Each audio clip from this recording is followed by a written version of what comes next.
tell you LIU, right? Utah State and Villanova. That's my bracket. Nope. Murph was watching the Villanova game against BYU at the beginning of the season. I remember him sitting there. So. Oh wow, yeah. Oh well, that's. Oof. Yeah, I don't know. Don't give us that much credit. Kind of grown up in this, given that you went to previous school. Have you ever missed one? Nope. How was life like that for you? Normal. I mean, well, yeah. Listen, I don't really act like it's my God-given right, but honestly, I've been fortunate. I've been fortunate that, the programs I've been associated have been able to participate in the tournament. I don't know, what is it, 27, 28 years in a row, something like that? So, yeah, normal. How do you treat these, and I know differently, but just like the 1-16 game? Everything's the same. We're treating everything the same. We're not doing anything different this week. We're not going to practice any different this week. We're just everything's the same. I mean, we're just going to double down on what we've done all year, and double down on a strong culture, and double down on respecting our opponents and valuing preparation, and and then we're excited for Friday afternoon. Yvonne said you mentioned that almost right away. Is that just the very clear message? Nothing changes. This is a normal week. I mean, that's how it always is, kind of within the program. I mean, we don't want to be.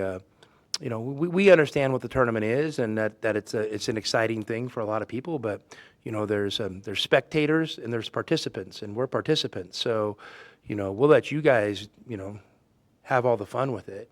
We just want to play games. And the one thing I know is the better story for you guys to write.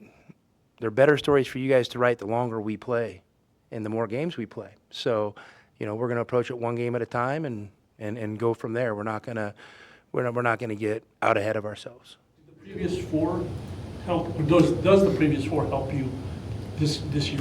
Previous tournaments? Yeah. I hope so. I mean, I hope I've learned, over the years and how to prepare the team the best way. I mean, there's nothing's foolproof or guaranteed, but hopefully, I mean, hopefully, we've gotten better at the process of preparing for the tournament.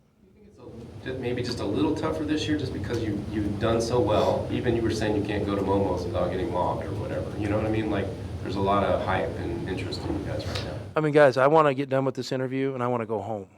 I mean, that's what I'm going to do. I'm not going to Momo's.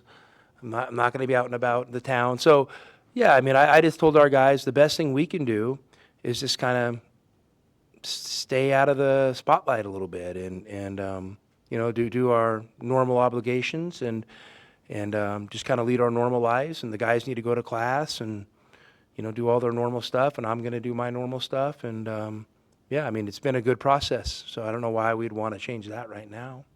Does the potential... So I don't think it's any tougher. I think you just have to be intentional. And you have to value being steady and, and understanding that there's real value in that. Obviously, you guys have been pretty mature with that stuff, but you do have some freshmen who haven't been through this. Do you have to talk to them about it? Or? Listen, I think those freshmen might be as mature as anybody in the whole group, and I think they're just wired that way. So, I mean, I'll obviously take stock this week and talk to them and watch them, and then figure out if we need to have more pointed conversations. But no, they're really mature, competitive guys. So. I think they'll be excited. Regarding the freshmen and when you made the decision to go with 3 of them in the starting lineup, did you have any second thoughts about that maybe you needed to ease some of them in, knowing that you had the veterans on the team? No, I mean, to me, it's almost easier to make that decision knowing you have the veterans coming off the bench. I mean, you're able to hedge your bet, so to speak. So, I mean, I felt great about that from day one, and you have an idea of what you want the identity of your team could be, that you think suits your team, and so you're kind of try to, I guess, create an opportunity for that to happen, and that's what we did with that. So we wanted to be we want to be a physical, defensive oriented, strong rebounding team that can run good offense, and so those are the reasons we kind of made those decisions. You mentioned that Friday helps you give you that extra day, but also you're kind of going back, if you keep advancing, playing kind of 2 Pac-12 style weekends. 2 games, 3 days, all in California potentially. And does that help, or now that you're using I mean, if we're fortunate enough to move on, I'll probably be able to give you a better answer. I mean, obviously, playing close to home is nice just because, the proximity for your fan base. I mean, that's the number one thing right there. I mean, the travel part's not that crazy, I mean, there's not a lot of difference between a 1 hour flight and a 2.5 hour flight. It's just a little longer. So, no, hopefully we are able to play long enough that, that it does become an advantage. But, on Friday, all I know is the ball's going to go up. What somebody told me 4:35 p.m. I think it's not confirmed. Oh, okay. Maybe like time to really- Oh, wow. I fell for it. Those people on Facebook are even getting me now. I'm joking. I've never been on Facebook in my life, so I wouldn't know. But I know it's. I heard about that. Yeah. I heard there's a lot of fake reports out there about me right now or something. Like I've saved the world with this lunch money deal or something. Somebody told me, and somebody came up to me and told me, I'm like, what? I hate to break your heart, but like I didn't do that, So crazy world we're living in. But yeah, so whenever we play and the ball goes up, there's going to be 40 minutes, and one team's going to win and go on, and one team's going to lose and go home. With the anticipation or the expectation that you were going to be a 1 seed, had you guys started looking at the potential opponents before? No. Long Island didn't start looking at anything until now. What do you know about them? I know they got a good coach, and he was a heck of a basketball player. I mean, I grew up a Portland Trailblazer fan, and Rod had a great stretch of his career at Portland. I mean, he's one of the best point guards in the NBA, and no one could keep him in front. And I definitely remember that. And obviously he's been, I don't formally know him, but I know he's been around, college basketball and good players for a long time now. He was affiliated with, Kentucky for a long time, and then, the G League Ignite, that type of stuff. So, it's a really cool story to see him, have success. And I'm going to be honest with you, I don't know a lot about Long Island at this point, but, over the course of the week, I'll definitely learn a lot more. Yvonne here earlier, I'll ask a question about him. He, a freshman, he acts like he's 25. Is that your way? You've had a number of them? Because you probably never had to say you can't do this because you're immature. He's not immature. You don't have to worry about yourself. He's a mature, focused guy, and but he's had a lot to learn over the course of this season, like everyone else, and I'll give him credit. He has learned and gotten a lot better. So Yvonne's had a really good season for us, and he continues to make his mark. And I've been really impressed by that. I don't think there's any stage that rattles him. So I think he'll be fine Friday. And he's a smart guy. I mean, he's gonna, he could tell you he doesn't know a lot about the NCAA tournament, but I promise you, he knows more than he's probably leading on, and he knows how important it is, and he's gonna be excited to play in it for sure. Still the tournament and all that, but as a head coach, do you take time yet to reflect? Like, do you say, man, like the regular season? Nothing crazy. I'm not a great reminiscer. I mean, I don't know, when you're a competitor, trying to do things, stay in the moment and do things now and build for things in the future. Man, I just don't know. I don't know what benefit reminiscing has, so I just have never been any good at it. But obviously we've had an incredible season, and, I think our players, deserve a ton of credit, and the staff deserves a ton of credit. I mean, obviously we've worked hard and prepared them, but, they've been the ones that have found a lot of solutions in difficult moments, and they did it again this weekend a couple times. So it's a great group of guys, and it's great to be with them every day, and I enjoy, coming to work every day. I enjoy waking up in the morning, trying to figure out what we can do to get better as a team. I enjoy getting home at night and reflecting on what we did that day to become a better team, and trying to figure out, some ideas in my head before I go to bed, and then wake up with new ideas in the morning. The process has been awesome. So it's been really enjoyable with this group of guys, and I mean, I want to just keep moving it forward game by game. In that same vein, like you're just saying, take a day at a time, but how do you, especially for some of the younger guys, just toe this line, especially over the last couple of days with such strong performances, toe that line between sort of confident going into the tournament and maybe sort of a cockiness going into the tournament? I don't know. I don't know. I mean, listen, I mean, confidence is better than cockiness anytime, like just real, genuine confidence. So I think these guys have that, you know. You saw Braden bounce back from, he didn't have a great game against Iowa State. He maybe wasn't feeling great. First couple of shots, are air balls, against Houston, and man, he was pretty good the rest of the game, So I mean, it was nothing that I said. I just told him when he came out of the game, take a breath, you're fine. Just lock in, we need you. And that's all he had to say. All I had to say is we need you. And that's all it was. And then from there on, man, I'm not saying those were the magic words, but he went out as a competitor and he performed. Beyond the results themselves, what do you remember about the last time you guys went to San Diego for the tournament?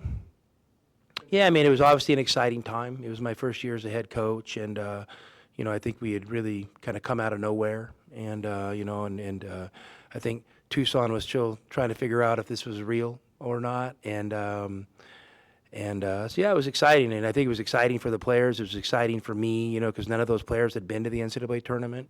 So yeah, it was a real exciting time with a lot of energy.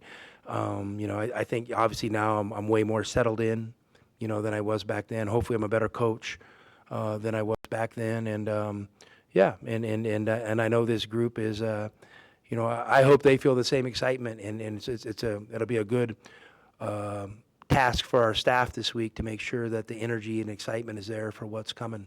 Do you remember the first one? Given that you've been to 28 or whatever. Yeah, I did. I mean, I remember playing here against Denny Crum. Yeah, I remember we played against Denny Crum in Louisville, and I think we beat him in the first round, and then the next game we played a 2-seed St. John's team. I think we were a 10 and beat a 7, and then yeah. So I mean, you remember enough when I think back at them, and I'm sure if I looked at, when we first one was, yeah. I'm just trying to think. Yeah, I think so. I think my first one was 99 2000.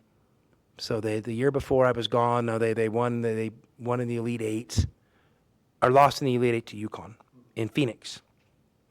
And then the next year, I'm trying to think. I'm getting the 2 years mixed up, but yeah, I mean I mean, if I took some time, I could figure it out. But a lot of things run together now. That's definitely for sure.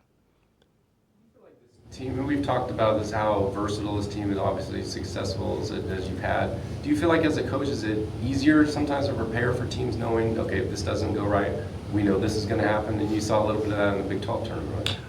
I mean, obviously versatility is important, to be able to play against the different styles and different matchups. Yeah, I mean, I think our team, has a lot of bandwidth for able to win games in different ways. And, and obviously, we have our core things we really believe in and trust. But you also can't be stubborn enough to think that's always going to get it done. You know what I mean? You definitely need some plan Bs and plan Cs at times too.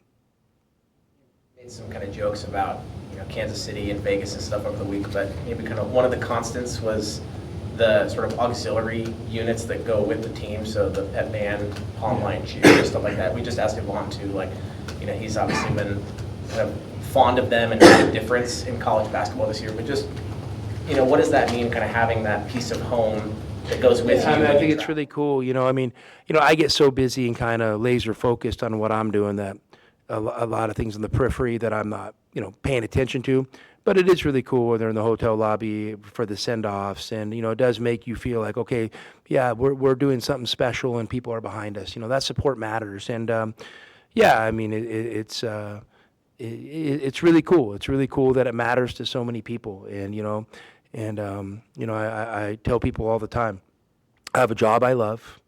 It's a passion, and what's really cool is people care about it. Sometimes that care can lead to heartbreak or frustration, or but that's life, and so I love that. I love that Arizona basketball is so important to so many people, and I love that people are excited about it right now. I love that people just are so locked in on this tournament, and I understand why a lot of people don't go to Kansas City yet, but, I'll give our commissioner credit. I mean, he came up to me and he's a forward thinker. He's talking about, and I'm not joking here, next year making sure there's direct flights from Tucson to Kansas City built around this tournament. I mean, I think I was like, wow. He's like, yeah, no, we can get that done. I'm like, really? Okay. I mean, I think that was pretty cool. And then it's because the tournament's going to be there at least till 2031, and who knows, maybe beyond. So, obviously, we want to perform well in the tournament, and, it's probably about time for some of our fans to think about going. But I also understand why they're not going this year. I understand people don't have endless amounts of money, and they're so excited about this team and with the forecast that we're probably going to be in the West region playing in California, that, I mean, that's where their extra income that they have to be able to spend on stuff they're hoping to spend on those weekends. So yeah, I mean, it's pretty special. It's special to do that. And yeah, I mean, Kansas City was great. They do a great job running the tournament. There's not one thing wrong with how that tournament's run. I haven't got out in the city too much because, we're working, but I'm sure it's great. Bruce can fill me in sometimes in all the hot spots. Only at the arena and the hotel all weekend. Bruce, you need to get a life. When you play every day, it's just insane. Yeah. Hey, the article's already written. Come on, they just write themselves. Oh yeah, I like it. Let's go day by day. We're locking in. We're on the same page now. About time. How about just JB's finger that swell up bad or any? I mean, my check-in with J-Rock today was we came out of it good. We came out of the tournament fine. I mean, obviously, 3 games in 3 days, has our attention, and so we are thankful. You look at some of these teams. I mean, didn't Purdue or whatever, and they just played, right? Michigan. Yeah. Purdue, Michigan, and I think one of them is playing on Thursday. Imagine that. I mean, that's tough. Especially coming off a conference tournament where you made it to the final and you played 3 hard games in 3 days. So we're thankful for the Friday deal, and that's just probably luck of the draw a little bit. But that also gave me a little bit of confidence. Like once we got in that tournament, we have enough in the tank to go see if we can win this thing. Maybe it's too early to tell, but could you have to have a wrap released by Friday? Or I have no idea. I mean, I haven't heard one thing about if there's going to be any treatment necessary or whatever. But J-Rock told me we're fine. I mean, just the normal bumps and bruises, but he told me we came out of it fine. Saul or Michelle, anything? No, I'm good. I appreciate it. Thanks, Tom. Yeah. I think I'm good too. Thanks, guys. Thank you. All right, guys. Have a good week. From here to Albuquerque now or somewhere else, maybe Denver. Why would I do that? Just for me. If he wants a charter flight, No. Hey, I know the money you're making off that basketball camp. You have a private jet. Come on now. Come on.